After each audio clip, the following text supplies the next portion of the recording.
আজকে মূলত ভারপ্রাপ্ত চেয়ারম্যান দেশ নায়ক তারেক রহমানের বক্তব্য শুনবে সবাই।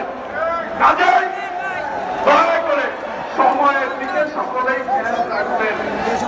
আমাদের মাঝে জাতীয়তাবাদী ছাত্র দলের সভাপতি রাকিব, সাধারণ সম্পাদক নাসিরের নেতৃত্বে মিছিল আসছে। তারা মিছিলের সামনে